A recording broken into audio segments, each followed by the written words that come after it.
Mensahe po natin sa ating mahal na Pangulo. Thank you. Kay First Lady po.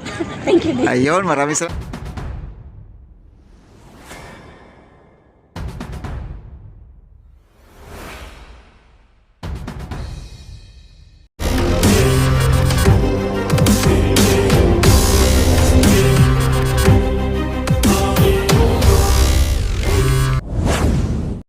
Sabihin mo lang na wag niyo nang ulitin.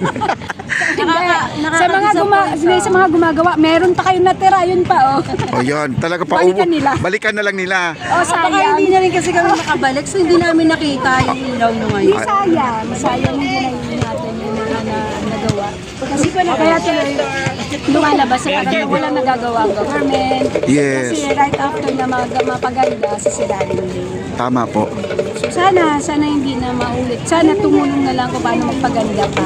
Tama dito po. sa lugar. Tama po. Kasi tayo rin makikinabang. Oo. Mas madaming tao. Ayun po. Ma'am, gawa po ni President Bongbong Marcos at ang ating First Lady. Okay. Yes. Mensahe po natin sa ating mahal na Pangulo. Thank you. Kay First Lady po. Thank you din. Ayun, maraming salamat. Okay, napakahaba po mensahe, ma'am. Thank you, mama. Ano kasi, Mabuhay best kayo hanggang talk, gusto nyo. best mistake. Tama po, tama po. So thank you po. Salamat po, napaunlakan niyo po ako. Thank you. Ayan po mga barkada po nila. Oh. Ayan, isang grupo po sila. Salamat ma'am, salamat po. Enjoy po kayo. Ayan, sige ma'am. Ayan guys, napakasaya po. Hello sir. Ayun, nakangiti ka ha. Parang napawisan na kayo sa pagja-jogging ha. Nag-jogging ba kayo?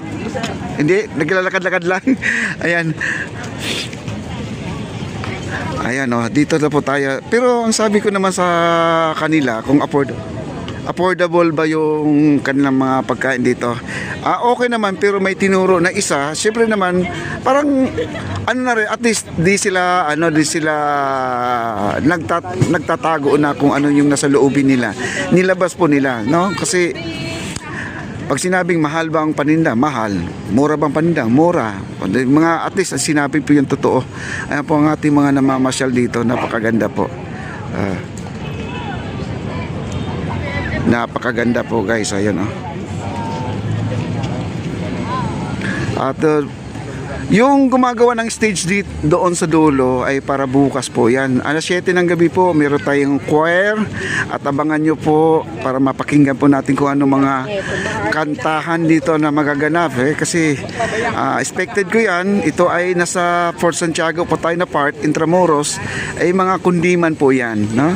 Pag sinabing kundiman, yung mga na yan, yung alam mo na, yung mga awitin na yan, napakaganda po pakinggan yan. Ayan, puntahan po natin sila, sir.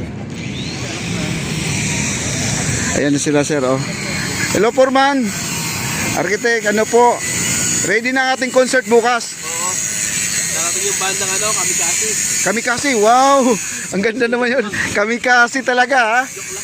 Joke lang daw yun. Pero bukas yung mga choir yun, ano yung mga eskwelahan or ano? Hindi ko alam pero basta. Parang Philharmonic Orchestra. Parang gano'n. Ganon. Kagaya nung opening, sir? Ay, wow! Abangan natin. Ayan po, nandito sila, Foreman. Ay, may sample na tayo. Ayan si Foreman guys, na talagang sila po talagang gumagawa dito, nakatutok na po sila. Abangan po natin, sabi naman nila surprise, no?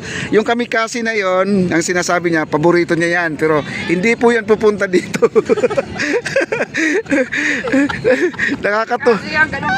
Kamikasi.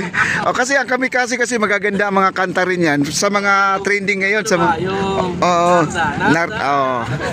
ayan paborito yung Kamikasi guys. Ayan.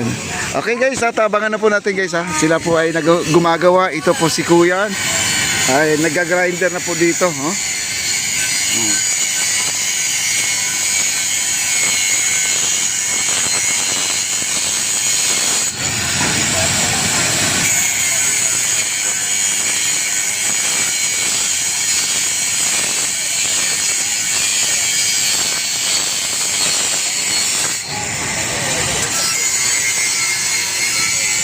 At dudugtungan na po nila to guys, yung iba talaga ang mga trabaho nila pag kumpleto sa gamit.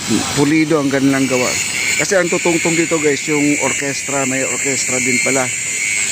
Ang sinabi choir, anong pagkakaiba sa orchestra at saka sa choir? Paki-comment please na lang po sa mga ano, kasi ang orchestra kasi, 'di ba, may kasamang mga instrumento. Orchestra. Yung may mga turutot, no, mayroong bugle. May 'yun ang orchestra, no, yung basta may bass na turutot, may harmonica, ano yan, clarinet, yan ba nga, ano, yun ang mga banda. Marami kasing klase, may banda naman na rock and roll, no, mga ganon. Depende sa mga ano. Tapos iba naman yung choir. Ang choir naman ay kanta, no, at meron ding a cappella, kahit wala pong music, kakanta po sila. Maraming klase. At abangan na lang po, at hindi na lang po nila in-explain sa akin kung sino po at ano pong klaseng magaganap bukas. Basta meron ditong maririnig na magagandang awitin. Yan po ang abangan po natin bukas guys, no? Abangan po natin bukas. At mamayang alas 12, meron pong mangyayari dito guys pag wala na pong tao.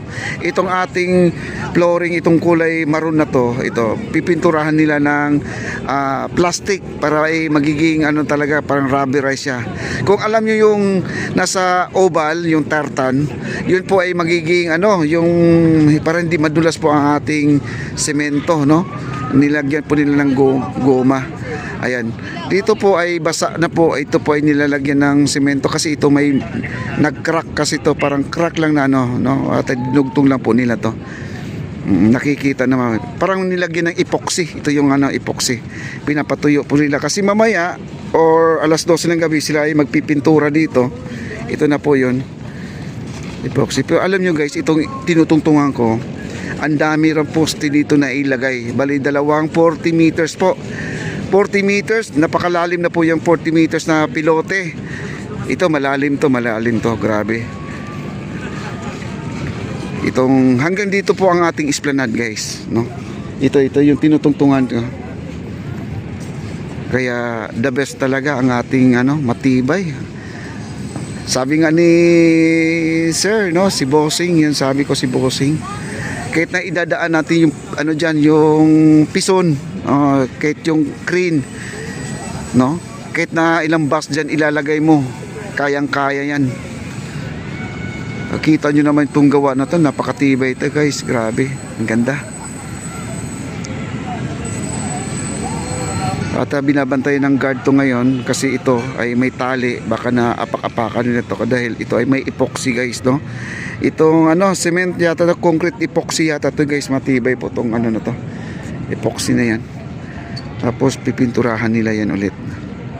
Wow, grabe, ang ganda.